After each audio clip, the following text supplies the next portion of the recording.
साली बनी घरवाली। राहुल के माँ बाप रीना के घर रिश्ता लेकर आते हैं। भाई साहब, हमें तो आपकी बेटी रीना बहुत पसंद आई है। शादी के लिए हमारी हाँ है। क्यों राहुल? जी माँ। भाभी जी, हमें भी राहुल बहुत पसंद है। बॉस मोहनलाल जी, एक बार रीना बिटिया से भी पूछ लीजिए उसे हमारा राहुल पसंद है या नहीं। बोलो बेटी। मुझे पसंद है, लेकिन मेरी एक शर्त है। कैसी शर्त? देखिए, माँ के गुजरने के बाद मैंने टीना को माँ की तरह ही प्यार दिया है। वो मुझसे कभी अलग नहीं रही। मैं बस ये चाहती हूँ कि शादी के बाद टीना मेरे साथ ही रहे।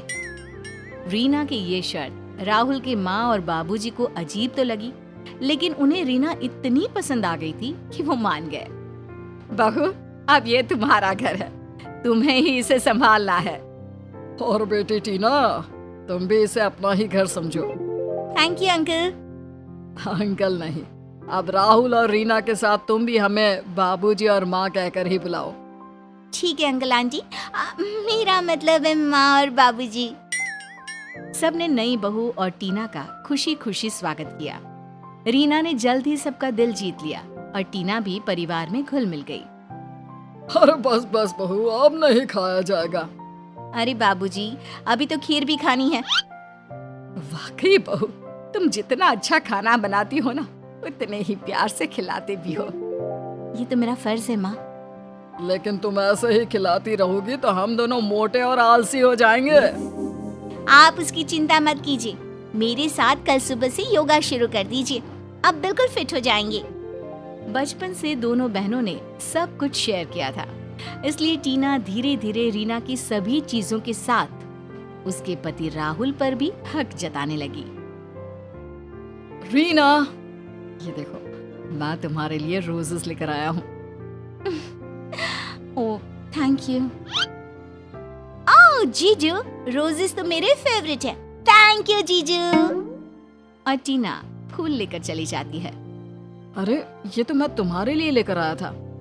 कोई बात नहीं ना, टीना को भी रोज बहुत पसंद है, उसे रखने दीजिए।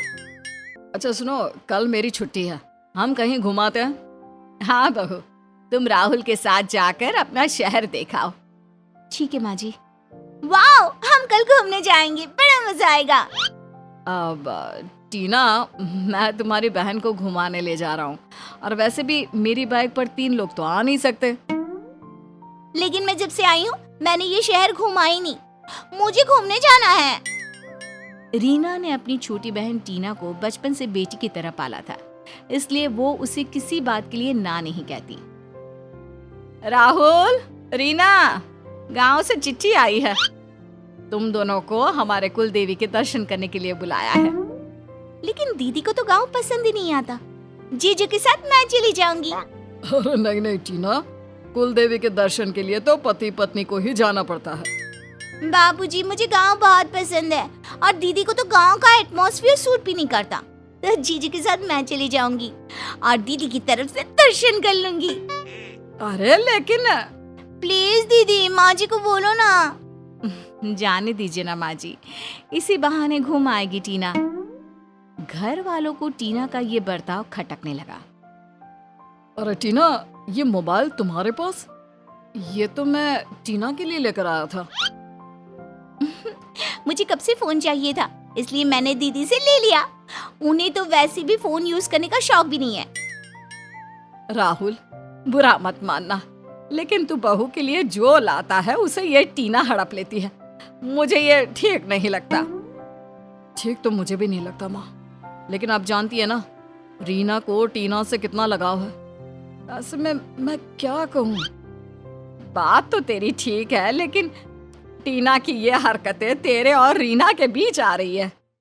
जीजू, ये कैसी शर्ट पहनी है? ये शर्ट रीना को बहुत पसंद है। रीना दीदी को फैशन के बारे में कुछ नहीं पता। अब वो बोरिंग शर्ट निकालो और ये शर्ट पहनो, इसमें आप बहुत हैंडसम लगोगे। अरे लेकिन तुम्हारी दीदी। प्लीज जीजू, प्लीज। चाहे फिल्म देखने जाना हो या शॉपिंग करने, टीना हर चीज में अपनी बहन को हटाकर अपने जीजू के साथ हो लेती। रीना बेचारी बस घर के काम में ही लगी रहती।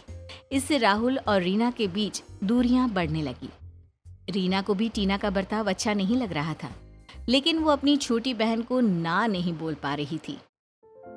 रीना, शाम को रेडी रहना, हमें मेरे बॉस के घर डिनर के लिए जाना है। जी, वो टीना ने कहा आज उसका बाहर जाने का बहुत मन है, तो वो चलेगी आपके साथ। अरे रीना, बॉस तुमसे यानी मेरी बीवी से मिलना चाहते हैं, साली से नहीं। मैंने समझाया टीना को, लेकिन वो जिद करने लगी। अब आप बताइए मैं क्या करूं? देखा राहुल, मैंने कहा था ना तुझे। हाँ माँ, लेकिन आपने देखा ना, रीना को खुद बुरा लग रहा है, लेकिन वो टीना को ना नहीं कह पा रही है। अब मैं क्या करूं? मैं बताती हूँ तुझे क्या करना है। तू तेरे बॉस के घर से आ, उसके बाद क्या कहना है वो मैं बताती हूँ। राहुल के कान में माँ जी कुछ कहती हैं। रात को राहुल और टीना बॉस के घर से लौटते हैं। आ गए बेटा, कैसा रहा डिनर? बहुत अच्छा रहा बाबूजी। पता है बाबूजी, जीजू के बॉस ने मुझे इनकी पत्नी ही समझ लिया था। जब मैंने उन्हें बताया कि टीना तो मेरी साली है, तो वो बोले कि तुम दोनों पति पत्नी ही लगते हो। बात तो सही कही उन्होंने, तुम दोनों की जोड़ी बहुत अच्छी लगती है। राहुल, टीना, मैं और तुम्हारी माँ बहुत दिनों से सोच रहे थे कि जब से रीना और टीना यहाँ आई हैं, टीना ही हर वक्त हर जगह तेरे साथ आती जाती है। और सच कहूँ तो रीना से ज्यादा टीना से तेरी जोड़ी जमती है, इसलिए हम चाहते हैं कि रीना को छोड़कर तू टीना से शादी कर ले। वैसे भी रीना को तेरे साथ किसी ने देखा भी नहीं है।